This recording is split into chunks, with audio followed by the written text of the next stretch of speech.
Lately, I've been hearing the same quiet concern from a lot of people.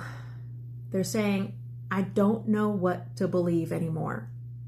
It's just a subtle, unsettling sense that something that used to feel solid doesn't quite fit the same way. And if that's you, I want to talk about what that moment actually means and why it may not be a problem at all. My name is Dana Atwood, and I'm a board-certified hypnotist from Portland, Oregon. So if you're feeling confused lately, not just unsure, but like internally conflicted, I want you to know confusion is often a sign that something inside you is waking up. Most people expect clarity to feel solid, certain, confident. You know the new truth. But that's not actually how it usually works. When beliefs, identities, or communities have shaped you so deeply, for many people, waking up doesn't feel like clarity at all. It feels like disorientation. You might notice things like two truths pulling at you at the same time, a sense of loyalty mixed with unease, and gratitude sitting right next to anger. Comfort and discomfort might exist in the same moment, and that can all feel frightening, especially if you come from a system where certainty was praised and questioning was discouraged. In those environments, confusion is framed as weakness or sin or immaturity or lack of faith or lack of commitment or lack of gratitude is a big one. So when confusion arises, the instinct is often to just shut it down quickly. Don't even go there, right? To explain it away, to blame yourself, to search for someone else's answer. But here's the reframe I want to offer you.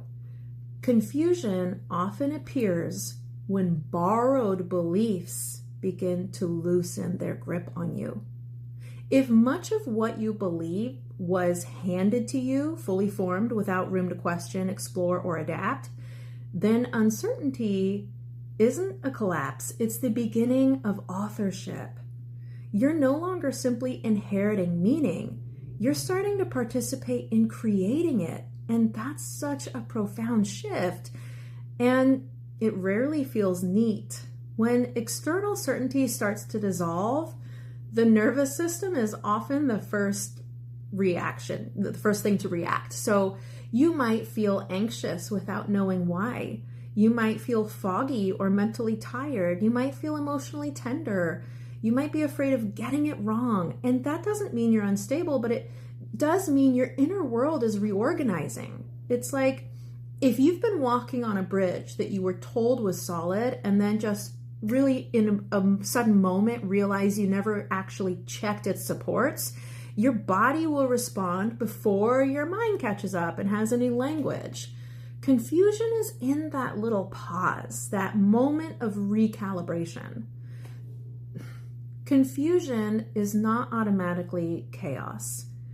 Chaos is disintegration, whereas confusion is integration in progress.